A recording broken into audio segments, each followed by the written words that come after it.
Thank you all very much. Good evening, everyone. Welcome again to another, I'm sure, what promises to be a riveting, exciting meeting of the Standards Advisory Committee. Before I set the scene with the agenda, let me firstly make the following announcement. One, the appointment of a deputy chair. Now, you may recall that at the last meeting on the 11th of September, our previous deputy, Julie van Bussel, she was appointed for the 24-25 municipal year, but it turns out that she now moved from the borough to another borough. So as of the 15th of October, she tendered her resignation. Now, before I call for nominations for that vacancy, I'm sure you'd all like me to join in to record our good wishes for Julie in her new home, and of course also place on record our thanks. She's been with the committee for a considerable period of time, as long ago in fact as April 2007 onwards, and in that time she's worked very hard. She's made immense contributions. We are very grateful to her for her service to the people of Newham. I'm sure you will join me with those remarks.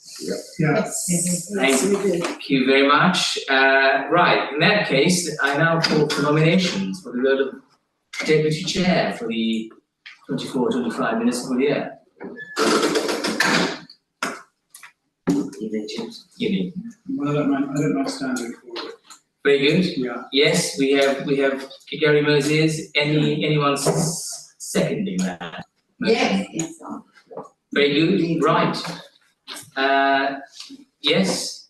Do you all confirm the appointment of Gary Moses as the deputy chair? Yeah. As many of you say aye. Aye. Thank you very much. Right. In that case, you're appointed. Thank you. Gary, I don't know whether you want to switch chair. No. Whether we should drag you from your chair to here. Yeah, very well. All right. Okay, well, congratulations. So, on to the agenda then. First on the item is apologies, absence, and substitutes. Anybody? Yes, Chair, we received apologies from Ashok Hussain, independent member. Right here. Thank you. Right, all right.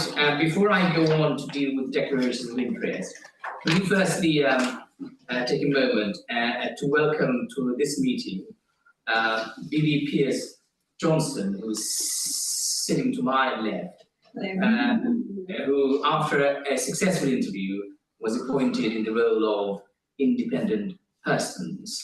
You will again remember that we had this discussion at the last meeting, and that interview was underway. And we were not only lucky to have him, but of course somebody else called Gary, although he was due to be joining us, unfortunately he's stuck in China doing the professional work. It would have been a tall order to invite him to join us. They're about 8 hours ahead of us, so it's probably about 3:19 a.m. in the morning. But we'll see him again in the future. Just a little bit about Bibi. Bibi is a resident of Newham. She's a lawyer, and she is a current head of retail compliance for a FTSE 250 listed company, or a bank rather. She has held various regulatory compliance roles over the years, and firmly believes that collaborative working engenders good governance and culture. I'm sure we can all relate to that last description. Yeah, so welcome to you, Bibi. Thank you. I think what I'll do, I'll leave the introduction for Gary when we see him next. But it's an equally stellar introduction to Bibi as well. Now, she's here, of course, in the capacity of observing the meeting this evening. I'm sure we will make her feel very welcome. Yeah. Now, as you may know, of course, well as you know, the current term of office of the independent person, Christina Asaro, expires at the end of this month. And Christina was first appointed as the council's independent person in February 2013. And again, yes, it's over a decade. Where did that time go? I'm sure you will be asking. I'm sure you all want to join me to thank Christina for her work, for her commitment, and the valuable assistance to the various monitoring offices over the course of that period. And we wish her well and of course best for all of her endeavours in the future. Yeah, thank you. Thank you very much. Now, declarations of interest, any? No? No. Righto. Next item, minutes of the last meeting, which you can find. Chair, Yes. sorry, can I just to mention the ratification of both appointments Oh yes. at full council. There we go. Thank you. Yes. That'll happen on Monday. Right. Yeah. I think that's why the chair said that she will observe it. Thank you for reminding us of that. So on to the last minutes, which you can find at page 9, item 4. May I say that then let us quick introduction. Oh, Yes, yes, absolutely, yes. Myself, actually. Yeah, well, I think our tags, our labels speak for ourselves, but if you want to. I haven't got one, so. No. Yes, there's a hand, you see, so Right. the single is already out there. Yeah. Let's start. Yes. Yeah, Gary Miller's independent member of the Standards Committee. I'm Councillor Zulfi Garali, been on the council second term round. I'm currently a member of the Cabinet of Finance and Resources, Councillor Reach, just a backbench councillor. former chair of the executive group. I'm Joy George, and I'm from Democratic Services and I'm the Clerk Committee. And before we get to us, Christina, should we go to Mangia? Yeah. Hi, Phoebe. Mangia Grant, we've communicated. Welcome. Lovely Thank to you so see you. Nice to see you again. Right, Christina Asari, independent person. Leaving me big shoes. Yeah. Councillor Member Mirzelli, the Nottingham Independence Group. I'm planning, I'm the ward member for Royal Albert Ward right in the south of the borough, and I'm also the commissioner for interfaith. Rachel, we've spoken, we've had that. Yeah, really I'm the independent chair of this committee, and I think I've held this now for probably about, is it 4 years and 5 years? 5. 5 Must be years, 5, I think. something like that. I joined the committee at the tail end of 2018.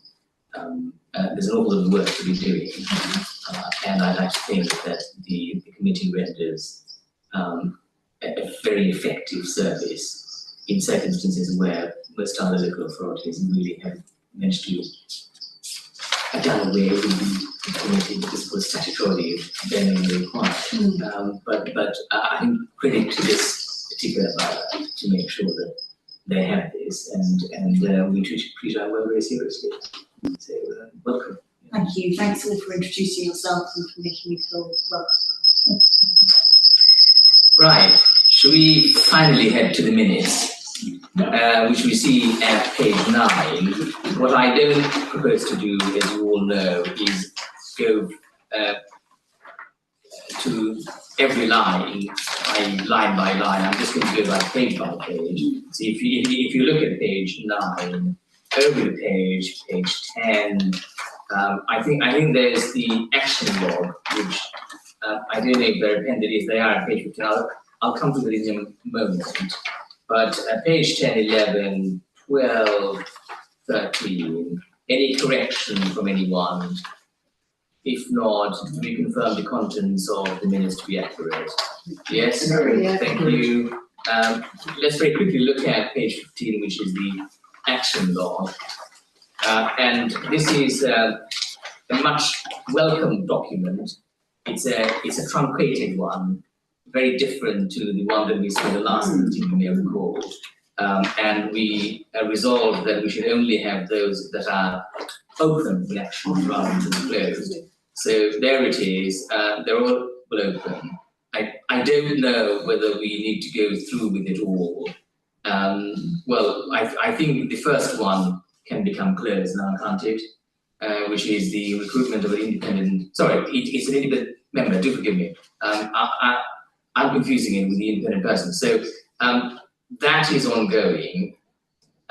Anything about that? I see here that the advert was placed, 4 applications received, 2 offers, appointments to be approved on the 16th of December.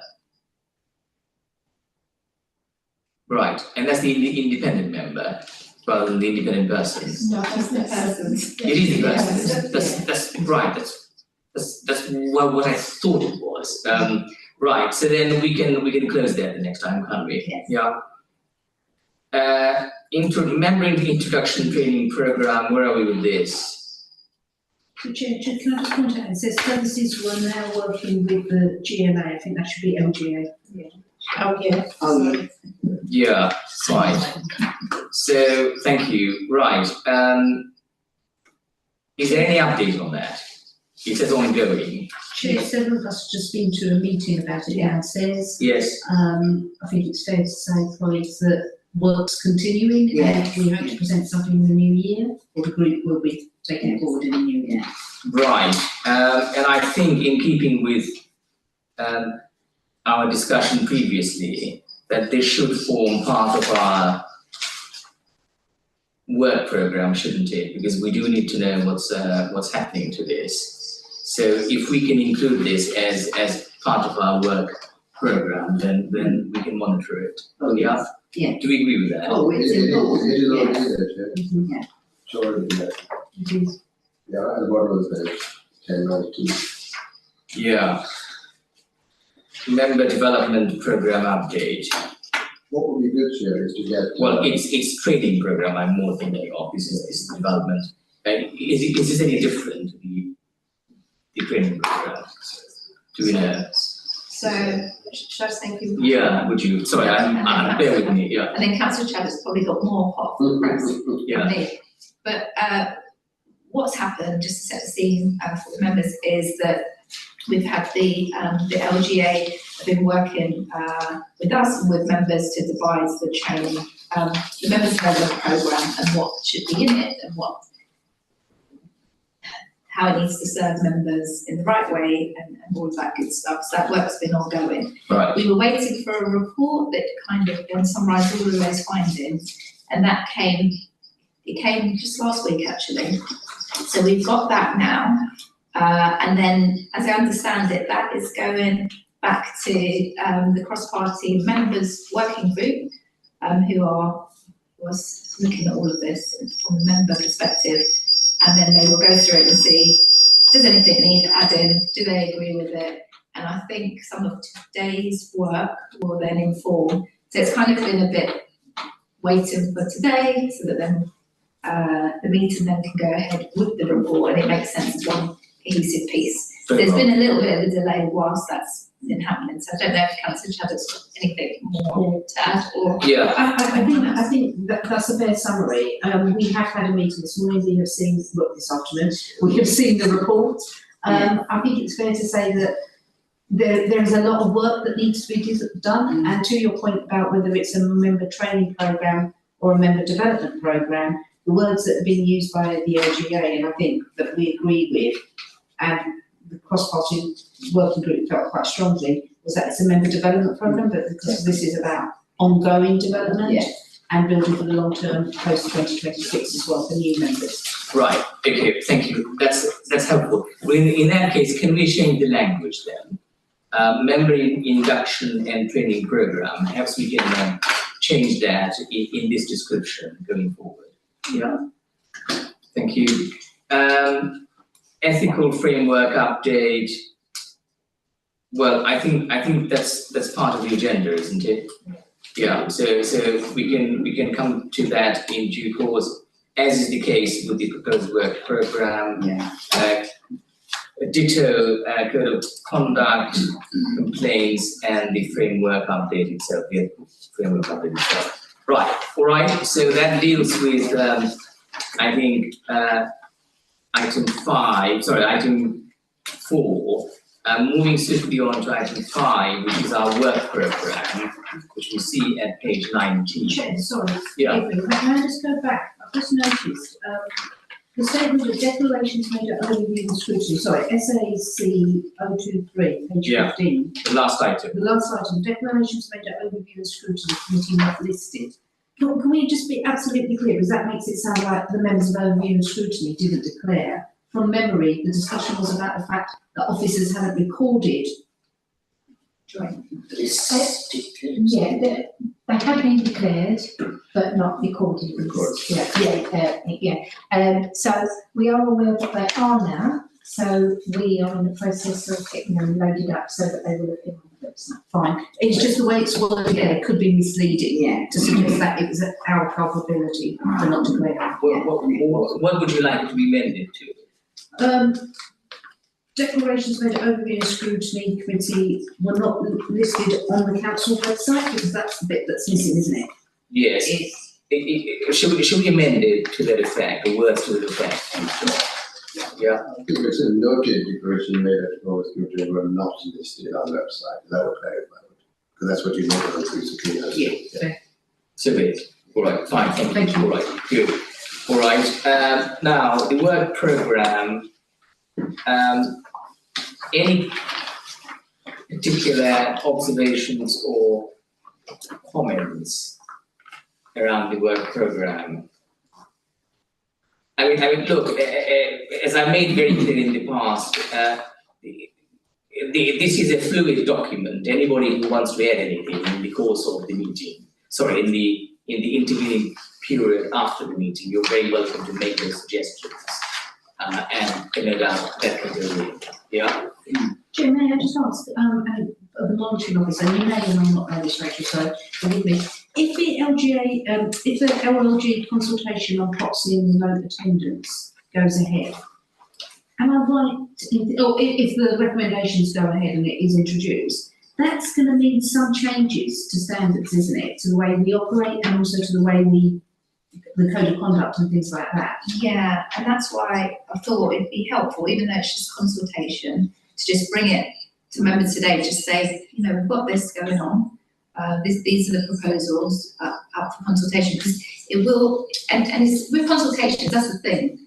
We don't know, devil's in the detail, what will actually come on board when it does, but kind of in discussions and kind of the observations and remarks of the sector and just different councils, and I've asked Abby, are we going to respond as a council to this? So that's kind of gone off. So I think we are. So I don't know how that's going to be coordinated, but just in terms of if that comes on the books, there are all different considerations. Like I don't know, people saying, what about visibility? Like members just turn off their screen and proxy voting, and does that store up issues? And there's just lots and lots of all these things that we don't know yet, and there are concerns. So how that will spill over into the work here is, well, firstly, because obviously this is governance, this is the space, this is kind of then keeps an eye on all of that, and you just see the types of issues that could arise. So I just thought I'd just bring it as a start for 10, even though at the moment it's just a list of like all the questions of the government consultations say, but so I think, yes, you're right, and there will be more. And the other consultation, which is on pause, that's why I didn't bring it here today, is on standards. So when that comes, I'll definitely do a proper paper and full information for members, because that one really will happen. Can I just ask a question? There is nothing to preclude a member replying individually to the consultations, or we don't have to take a corporate line on it? No, and some councils, that's the way they're doing it, because there are divergence of views. Yeah. And so you can just write in anyway, just in your own right, of course, yeah. Yes, I think they're just reinforcing the point, about consultations generally, the more opinions you have, then this is going to be one way or the other, i.e. whether you're making a positive, i.e. in light of the terms of the reference of the consultation, you may either put forward that I would call the positive remarks either for or against the consultation, or even the negative ones. Yeah. Okay. Anything else? Any observations about the work program? I mean, it's pretty standard, isn't it? Yeah. But as I say, if anybody thinks of anything after the meeting or prior to the meeting, I would say that if you want to propose anything, you do so at least about, I said, about 14 days prior, so that there's a sufficient notice both to the committee members, but also to the officers as well. Yes. Yeah, this is what in terms of, this is a good program, clearly, but I just wonder whether we do a bit of sense check with respect to the terms of references of this kind of Sorry, committee. what chair? Just a bit of sense check Right. against the terms of references Yes. of this committee, see how this fits in within that. Oh, I see. So this could be a collection of issues that we adopt to be collected because of various reasons. Yes. But does it actually fit well within what we're going to be doing as a committee? Yeah. Anything else we can include, whatever, I have it as well, but I'm just raising this as a general issue. Chair, just going back to our discussions around the LGA peer action plan, I'm not sure if it's been discussed here previously, but the idea was that standards would own the monitoring of the action plan. Has that been agreed by this group? And then on that basis, should this be a standing item rather than a work programme update as a one-off? No, I was, and this is following on from previous meetings. I appreciate this is your second meeting. Yeah. But in various other meetings, this is the understanding, or at least my understanding was that this is going to be a standing item. It's not going to be a one-off, because we need to be able to monitor it. And so by that conduct alone, by that action alone, we are, if you like, for want of a better phrase, we are really owning that particular item going forward. Yeah. That's a clarification for Rachel. The LGA peer challenge or review, whatever we call it, that is wider than, it's a much bigger review in terms of what has to be do. Does that fit reasonably well with the terms of references of this committee? I mean, Because I've heard the word monitoring, you see, so I'm thinking, is it the remit of this committee to monitor the outcome of the LGA peer review and how we perform? well, I suppose you're asking two things there. So one is, I don't know what's been agreed here on it, but it is broader, isn't it? It's the action plan is, it doesn't just cover governance, constitution, all of that. I mean, it's vast. Yeah. So the terms of reference for the SAC, it wouldn't fit into, if you're saying, well, does it fit there? Well, no, not entirely, because it's much wider than that. So It's a local consideration. unless you say it's all governance, and that's. Well, I mean, can I say the central tenet of the LGA peer review is around the culture of the organisation. The culture has to be owned by the standards committee, does it not? Yeah. Look, it's not the first observation. The LGA, it's a very wide remit. What we as a committee have to do is take into account what is working locally, i.e. at the organisational level. And so we can be informed by the number of findings made by the LGA on those wider issues, but how that specifically will affect the organisation here are, of course, our remit. I think Manjia may wish to add a few more things. Yes, Manjia. Thank you, Chair. I was just going to add that at previous meetings, what had been discussed was that the committee wished to receive regular updates on the work that was being done specifically in relation to culture and governance, and to consider the progress that was being made in addressing the issues that had been raised by the LGA. Yes, that's absolutely right. Yeah. If I may, the conversation we've just had this afternoon has indicated elsewhere that Standards was one of the committees that was a custodian of this. So I don't know if conversations need to be had offline with whoever's else is involved in this, because this is just, so this puts a very different complexion on the discussions we've just had this morning. I think it'll be helpful to Okay. clarification. The reason I raised this is Someone because has to hold it. the reason I raised it is LGA, that was nothing you would say. Exactly. No, you're I mean, it would be perfectly reasonable for this committee to say, actually, once you look at the recommendations, you can identify these are the recommendations we think we have interest in our remit, therefore we would like some regular updates, etc. I think we need to wait until you take back. Okay. Well, I have spoken with all of that, and you forgive me, I'm not seeking to speak for ad purposes here. My understanding was very much about, around that, i.e. that's exactly what we're going to be doing. We are going to be monitoring, but monitoring isn't just the end of the matter. We as a committee need to be responsible for setting standards. It's a very simple point to be making, but having done all the recommendations and so on, we need to then bring it back here, and then we need to look to see what we can do to be able to set those standards. So that's been my understanding. So it may be that we are going back to the very basic, going back a step, but that's been my understanding, and I think that is also yours as well, Manjia, your recollection from all of the previous meetings we've had. I mean there were very heated and interesting discussion about this topic, if I remember. You remember this as well. Yeah.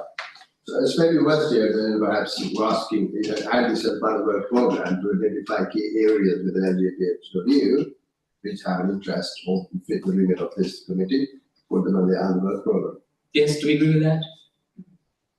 If whatever is relevant once you go through the process. I'm in your hands. So, I mean, I will check, as kind of what's been said, a committee needs to own this.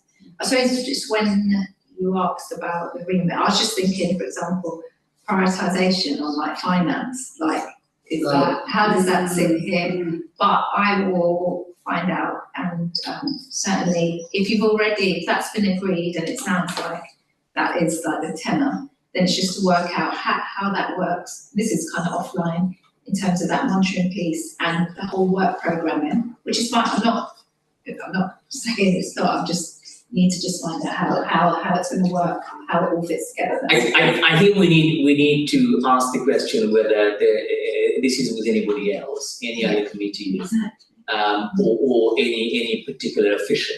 Yeah. That's the first question. And then if the answer is yes, or if the answer is yes, then we need to know to what extent, including finance, Josh. And then I think we need to look to see whether all of that can be brought to us. Either at the level of change, if you like, or change management, or finance. I mean, I don't have a problem one way or the other, subject to any comments that you may have. What about taking ownership of both? Yeah, go on. But I think we're very happy to do that. But the issue is there are other committees like audit board, audit committee has the financial role. So there are other. This is why I suggested we look at the recommendation, identify which areas like culture or standards, etc., or the governance fit into the remit of this committee, and then pull those recommendations out here and into a regular updates. Exactly. But in terms of wider the whole of the LG review, I don't think it fits in this remit of this committee, because there are other committees that actually have responsibility for. These are much bigger issues. I'm not undermining what the role of this committee is, but there are bigger issues in terms of LGPA challenge. In addition to the behaviors and culture and everything else. If they are relevant, I think we should bring them here. I wonder if it's our business to make sure that somebody's picking up the different areas. You know, we recognise, as you say, there are going to be a number of areas that wouldn't normally come within our remit at all. But maybe as standards, it's our business to just make sure that somebody is monitoring. and making sure it happens. And I don't know who that is. Well, that's why we're going to be asking Yeah. those Yeah, questions. We're going to yeah. be making those inquiries and then, Way forward. yeah, should we do this? Let's make those Yeah. inquiries Yeah. and then we'll see where the land lies. But put this as a standing item in the work programme. I Yes? think it's right for us to ask. Yeah, quite right, yeah. Yes. Yes, do we agree with that? Yeah. Very good, all right. Any other thoughts or comments on the work programme? But if I could, Yeah. based on your past experience, are there any lessons learned, any points that have come across on your agenda and radar which you think you ought to be part of the work of the future? Because most of these things are quite written stuff, maybe development, information update, etc. But what is the real program of this committee? I.e. improving standards, tackling issues, obviously, some sort of, I've seen your proposal for procedures, etc. But how can we have a robust sort of complaint investigation process? What are the service standards, for example, the way this committee will expect others to operate? For example, we have complaints, how quickly they should be investigated, etc. Some key service standards. We've done a considerable period of amount of work on this. I appreciate this is probably your. No, I was only looking at the update report I've got here. Yeah, no, don't be guided by this. I will refer you to all of the previous reports and the minutes, to particularly over the course of I think certainly in my time as chair, we've done a substantial amount of work. So if you want to have a look at those, you're very, very welcome to do so. I wouldn't recommend you spending your weekend doing it, but that's the way to keep up the speed. Because there's an awful lot of work out there, and for me to be able to recount all of those, unfortunately I won't be able to. Because we've done work with I think a number of monitoring officers over in the course of the last few years. That's what I'm saying. Have a look. Is there anything that comes to this forum saying, based on previous experience, which we should be adding, because you said it's a fluid document. Yeah, well, can I put this back to you? If you find, having looked at some or all of those materials, that actually there's some gaps or there's room for improvement, then of course feel free to bring that to the table and add it to the agenda. That's not just to the rest of the committee members, because just because we rendered the work 2 years ago or a year ago doesn't necessarily mean that is perhaps keeping pace with the state of flux. It may be that it's changed, and you may think, I think there's a new concern, in which case we can incorporate it. Yeah. I'm so sorry. No, that's fine. Yeah. So I was just going to add on that point. Well, aside from in the work programme, whatever of the LGA work is going to come, work programme. So for members development, there's tons in it. Once you read, you have up today, haven't you? Just those recommendations of the work that needs to be done, which is going to be that strategic piece through here. So that's quite chunky. And then the LGA wide action plan that we just talked about, that monitoring and whatever that looks like once we get into it. So that's quite a lot. But one thing I want to do at some point is just take members through the new procedure, like with a little session. And I've got some lessons learned from the first one, my first meeting here, that I think would be useful, just observations about just how we should ensure that those closed sessions are run. So I've got my own thoughts on that, but that's for a separate session that will come. And I've spoken to the chair about that. Yes, but I don't think you're suggesting that we include that. No. As an item, Just in terms of what you're saying, lessons learned. Yeah. Just thinking of saying, there's a few observations on. You're quite right. All right. Should we move on to the next item, unless anybody else has anything to say about this? No. It brings us to the ethical framework update, which is at 21.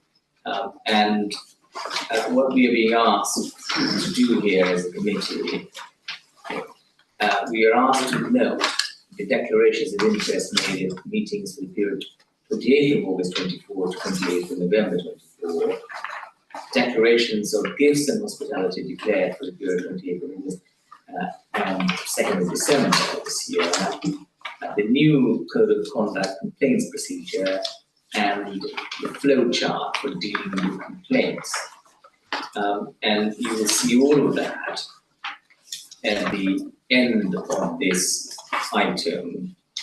So firstly, the declarations of interest are at page 25 to 27, gifts and hospitality 29, the Code of Conduct procedure you see at page 31 that runs all the way to page 39, and then the flow chart is at page 41. So, first order of what we're being asked to do is to note the declarations of interest. So if we turn to page 25, anything that anyone has to say about this document? I love the flow chart. Yes, we will get to the flow chart. Yes, it is very good. Yes, It suits my way of thinking. Yes. Pictorial. It's very eye-catching, isn't it? It is. Yeah. So I take it that you're not interested in the declarations of interest. Well, I take them as read. It's read, yes. Yeah. I mean, And if she really thinks that dinner only cost 50 quid, well, well, what did she have? one should look at the cost of living. Fish and chips? Yes, indeed. Well, fish and chips these days cost about 25 quid. Yeah. More like 100. Yeah. But never. Yeah. You get the idea. Yes. And ditto probably for the gifts and hospitality. Can I say something Yeah. about that? So, I asked ACTA to send out something about this last week, just a reminder to members, because there's no way that's correct, but I think it's just kind of, that can't be. So it's just kind of embedding that again, just like that, and I've asked them to make sure that goes out, at least twice a year, even 3 times, just, as that reminder, because, that's For a reminder to. to members about the gifts and hospitality. Yes. Yeah. I mean, are we asking for any documentary evidence around this? Well, it'd be difficult, wouldn't it? If you're invited to a dinner, well, I need to know how much it's worth. Yeah. Well, I mean, that's one example, but there may be other examples where there may be documentary evidence available. I'm not suggesting we go down that route. I'm merely putting to you whether it's something that one should consider. I don't know. Do we need to go down that route or not? It's necessary. Sorry? I don't think it's necessary. Well, why do you say that? She declared already 50. But Yes. personally, I would say, Yeah. I mean, above certain threshold, Yeah. we should request it. Yeah, I mean, Above certain threshold. Where it is. Threshold is. Where it's available. Where it's likely. Why though? What I mean is, because as drafted in the constitution, the declaration is if it's above X, which is Yeah. 50, so if you've done that. no, I think we raised it. 25, isn't it? no, it's 50, I think. It's 50 now. It was. Yes, it's now 50. Okay. Inflation. Yeah. So, I know there aren't many declarations even at that level, and that's why, Yeah. I'll kind of start really drumming down on that, but. You don't want to create a barrier. Why does it, if it was £200, then it's been declared it's over 50, so the declaration's been made, I don't know. All right, Yeah. well, there you are. Right, moving on then to the Code of Conduct complaints. we are asked to make a note of this, aren't we? Page. Yes, it's 31. Yeah.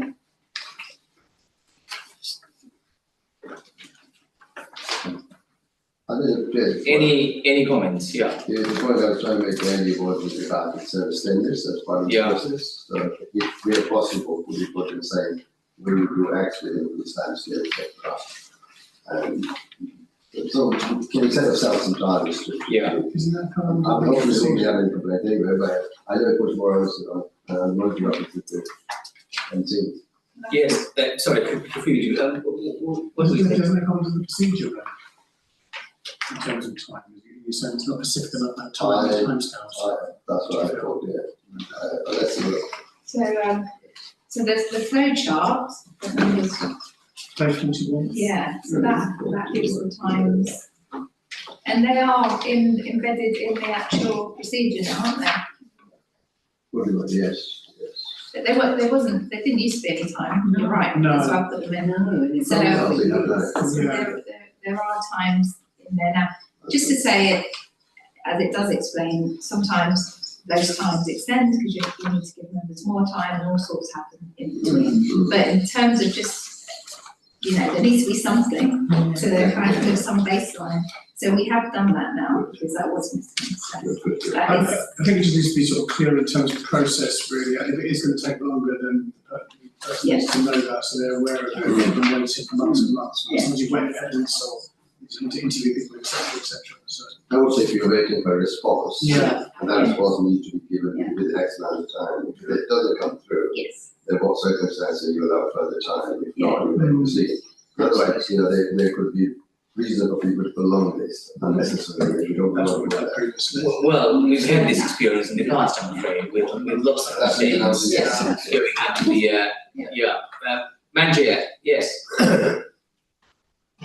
Thanks, Chair. I just wondered if members wanted us just to run through the summary of key changes so that they were noted.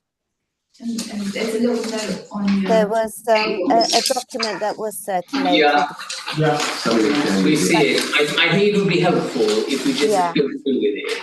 So, Yeah. in essence, as some of the members have just raised, the previous procedure lacked any specific timescales for dealing with various stages of the complaints process, and the previous procedure also didn't sort of provide a very helpful introduction to set the context for submission and receipt of complaints and how they would be managed.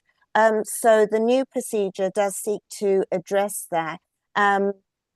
And most members will know at the committee it was the subject of some extensive consultation also with the Constitution Review Working Group as well. What the new procedure now seeks to do is to include some examples of conduct that would be likely to consider a breach of the code. It also provides some examples of complaints that could potentially be rejected and the basis for any rejection.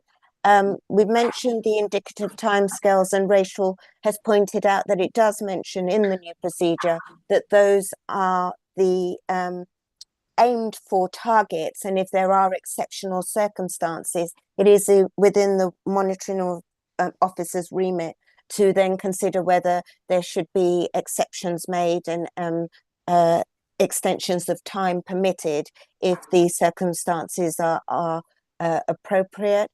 So there are timescales now for acknowledgement of complaints. A time frame within rejection of a complaint should be given, when a subject member should respond to a complaint, and the basic overall management of the complaint from start to finish.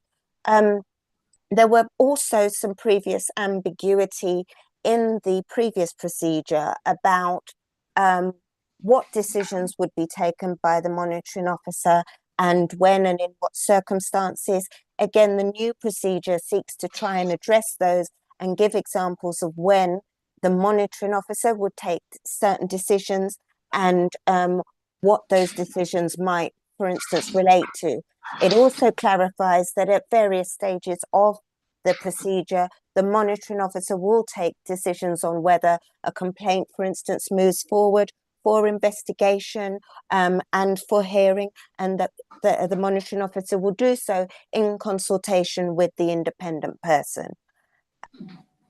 The new procedure also provides some examples of when informal resolution might be considered, and if this decision is taken to proceed to investigation, there is a more detailed procedure that is set out within the new process, which again incorporates timescales and sets out what possible outcomes there could be. It also highlights that where an independent person is consulted, whether it be at the initial assessment stage, for instance, that every effort will be made that if the matter does progress to investigation and then perhaps subsequent hearing, that a different IP is then consulted at the next stage to preserve the integrity of the process, and also to ensure that a different and an impartial view is then obtained at every subsequent stage. Timescales are included also for the hearings procedure, and then the procedure also mentions that where it's relevant and necessary, if a matter, for instance, progresses to a hearing, that the political group leader of the subject member will also be informed.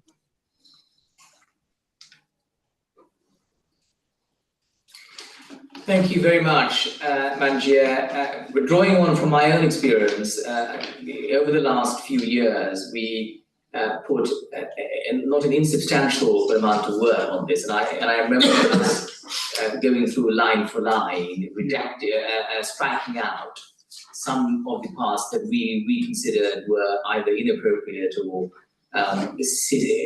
simply didn't withstand the pace of time, or just simply didn't speak to the time that we were in. So we did go through with all that work. This is particularly for the benefit of new members. And when one looks at this document that we see presented from page 31 onwards, it is a succinct, concise piece of document that sets out, firstly, what kind of complaint that one can make, the manner in which it's going to be addressed, whether it should go through the formal or the informal route. There's a detailed investigation procedure. There's a detailed procedure relating to the hearing procedure, and of course, due process, rules of natural justice being observed, order of witnesses, and the outcome, which hitherto, all of them were quite frankly absent, or were buried so deep into the documents that one had to use a magnifying glass to be able to locate it. So I think that the work and the work has gone through a number of revisions, not just by us as committee members, but of course the professional take. Then I mean, of course, the officers, the lawyers, looking at it. Yeah. So thank you for that. And yes, you're quite right, Anne. I do particularly like the complaints procedure flow chart, because what the point I've been making is that this is a document that needs to be user-friendly. Exactly. It needs to be read by the outsiders, and what I mean by that are the electorates, the people looking in, and if they see there's an explanation juxtaposed with a flow chart, then they can immediately follow it through, even if they don't refer to the main document. If they go to the flow chart, there it is. Yeah. Those are the steps. You know, if you go there, then you turn left, or if you turn right, what's the outcome? Yeah. What's the procedure? Exactly. All right. So then, do we note? I think we've just been asked to note. We note, of course, the declarations of interest, the gifts, the new code of conduct, and the flow chart. Yes. Yeah. Thank you. Any other comments, any thoughts on that before we move on to, May I just ask a couple of questions about it, just out of curiosity? Where would the procedure and the flow chart be housed? Would it be the public facing website and perhaps an intranet for internal members of the council? I think it's both, isn't it, Madge? Yes. Well, yeah, It's in the constitution. it's in the constitution, so it's on the website. I appreciate one needs to play with it a bit to be able to find it, but it's in the website, isn't it? Yeah, sorry, you're on mute. Apologies. Yes, it is on the Yeah. website. It's at part 5.1A of the Constitution. And do you have a sort of governance review cycle just to open it up again periodically, even if you don't make any changes annually? My understanding is that it's not annually. We do it between 2 and 3 year period, isn't it? Well, it hasn't been done for a good while. No, it hasn't. Hence why this work has been done. But going forward, Yes. yeah. Annually, yeah, absolutely. We've got a whole constitutional review working group. We're chunking through the constitution now, so it's coming in tranches, and this was one. And there are many more to come. Thank you. Yes, I think what we need to be doing is that once all of the work is done, then we would need to perhaps review it. Annually, I think, whether we make any changes, minor changes or substantive changes. But we don't have to deal with that today. Let's get all of the work done. We could add a recommendation in the noting that this needs to be manifest, it's common sense. Yes, but I think we need to wait for the whole of the work to be done. Would you agree with that? Well, I'm open to views yeah, on I it. mean, no, you could say this procedure. We agree to that. This particular Yeah. yes. And I think that's, Yes. and I just wanted to add as well, but it's just when I get there, but I will do.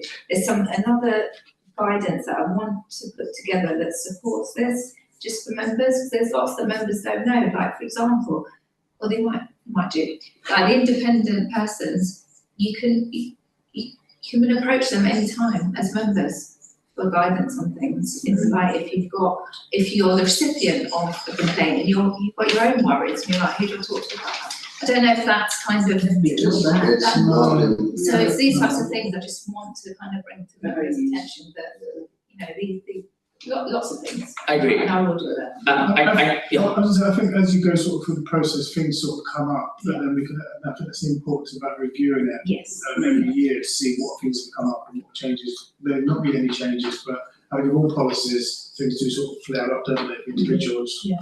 So we know the recommendation related. Yeah. I think yes, we can certainly say in relation to this particular piece of document that this can be reviewed annually.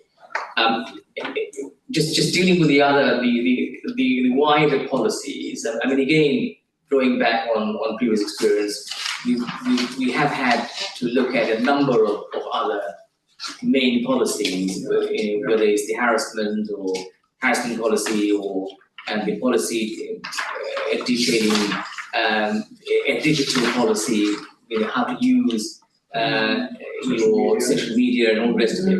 What I would say is that although that work was done in the past, there's no reason why we're not able to, and I think we've made this point, why we're not able to review those policies. I look at all of the policies that could benefit from having a standards eye. Then let's have a look at it. Let's get an audit of all of the policies, regardless of how recent they were looked at by us. Yes. Yeah, absolutely. Is that for the work programme then? Yes. Yeah. Yeah. Okay. So if there isn't any other discussion on that, should we move on to item 7, which is the much talked about the member development program, which we see. Oh no, I didn't think there's an item here. Is there on that? Is this a speaking item? It was basically just kind of what what I said earlier. There is a bit, yeah, because up until now, this juncture, the report still is in draft, but we just had it and then it had to come to the session today. So that is it, but we will go forward, there'll be, is it, I think March is our next one, and there'll be a proper paper for members to consider then. Yes, can we please have a proper paper, because I think this is probably the. Yeah. And there's no criticism of anyone here, and I'm not sticking to it actually, discuss it as well. But I think this is probably the third or fourth occasion where we're having just sort of oral updates. I appreciate there are other reasons behind it, but I think it would be helpful, or perhaps I should say it's probably high time that we have a written document on it. So let's have that by next March. Yeah. Yes. Very good. All right. Information update. Item 8, which is to be found on page 43 onwards. And what have we asked about that? Is anyone going to speak on this? Just for noting, isn't it? Well, I don't know what we're being asked to do on this. Are we being asked to note? Yes, Manjia. You're on mute. Thanks, Chair. You've touched on it earlier, but the purpose of adding this to the agenda was to inform members about the consultation on the remote meetings and proxy voting. We did circulate a brief document just that I intended to speak to. It was simply to highlight that, as Councillor Chadha mentioned, consultation is ongoing. The Secretary of State for MLG had announced the launch of the government's consultation on the 24th of October, and the lawyers in local government have also launched their own consultation. The lawyers in local government one was focused on obtaining views, obviously, within the sector, and their consultation closed on the 2nd of December. But the government's one is running for 8 weeks, and that one closes on the 19th of December. Now, the proposed legislation is obviously to ensure that there is increased opportunity for engagement, and to also diversify the representation of members and enhance the resilience of councils to deal with ongoing business in times of emergencies. So if legislation is introduced, the LLG and Association of Democratic Services Officers have offered to work with the government and the LGA to sort of agree an approved governance framework for ensuring that meetings would comply if legislation is passed. And this is the purpose of the consultation at the moment, is to gain all those views and then to consider what needs to be put in place if legislation was going to be passed. Now, some of the questions that they've looked at considering is should remote attendance or hybrid attendance apply to all meetings, or should councils have the option to decide which meetings it makes sense to have as hybrid or remote? There is a generally agreed rule that councils will know what formats works best for their own authority, but they also need to look at what technology they have in place to support that. And some of the challenges, for instance, that people have already highlighted is the lack of access to the internet that some members of the public and possibly other members may not have, which would make access to remote meetings more difficult, although they've acknowledged that participants can dial in by telephone. It's about considering the etiquette of participating in those meetings. One of the key issues that they will be seeking views on is how you deal with items in exempt confidential session. Would you require persons like myself to dial in from a secure location if attending meetings remotely? Should you permit, for instance, participants who are dialing in remotely to have screened backgrounds where you cannot actually see the location that they're in? One of the other issues that they discussed was the difficulty, for instance, for officers to advise the chair in private if you're managing a remote or hybrid meeting. And then there's also the question of quorum. In Wales, the quorum is 30% of those who are actually in the room in person. So how would that actually work for remote attendance? There have been questions about whether or not membership for remote attendance should be 2/3 of the entire committee. Council, how you deal with voting, for instance, and the impact of that on deliberations. What happens if the chair or a councillor decides to step away from a remote meeting during a business? It was mentioned by lawyers in local government recent workshop that they had in discussing the consultation, that one council, although they didn't mention which one, had actually flagged up that they were potentially facing a JR because a councillor had stepped away from the screen during the decision-making process. So these are the sorts of things that they're flagging up now that will need to be considered. And then, for instance, will it just be confined to smaller meetings? How do you manage public participation for full council and so on? And how would the public engage in dealing with deputations and speeches? So those are the sorts of things that are currently being considered and what they're seeking views on at the moment.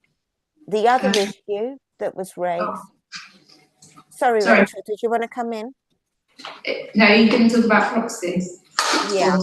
Yeah, okay, because that's even more of an issue. Go on, sorry, go on. Okay, sorry. Yes. Yeah, so with proxy voting, it's considered quite a challenging area for them to manage. But obviously, the reason that the proposal is being put forward is to see whether member engagement can continue where it's just completely impossible for a member to attend a meeting due to personal or exceptional circumstances. For instance, if they're on maternity or paternity leave, but even if, you know, they're in an accident, have an emergency, for instance. However, the whole concept of getting someone else to exercise your vote does give rise to concerns about predetermination and how substitute voting would work, and whether, because of the permission to allow somebody else to exercise that for you, whether that leaves members open to third-party influences, whether that could lead to opportunities for fraud.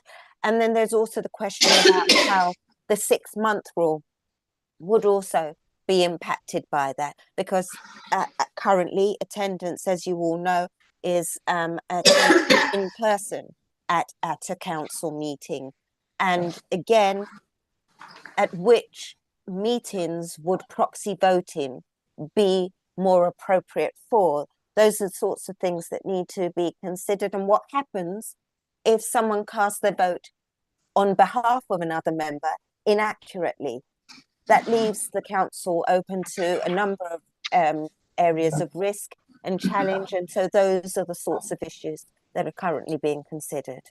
Thank you very much, Manjia. That's very detailed, comprehensive. So a number of issues, but I'm sure that those are matters to be aired during the course of consultation.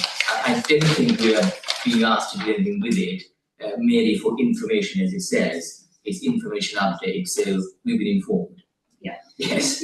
Right. Yeah. Just to say, as the consultation develops, once we get it up, then we'll bring back just saying, this is where we are now, you know, we firmed up, there's more proposals that firmly on the table or whatever it is. So this is just the opening, but this would be something that we'll return and we'll keep you abreast of. It's a bit, very good, Do you yeah. know what the timescale is? Well, it's only at the moment the 19th, closes on the Closes 19th, yeah. but then, Yeah. yeah, well, I don't know.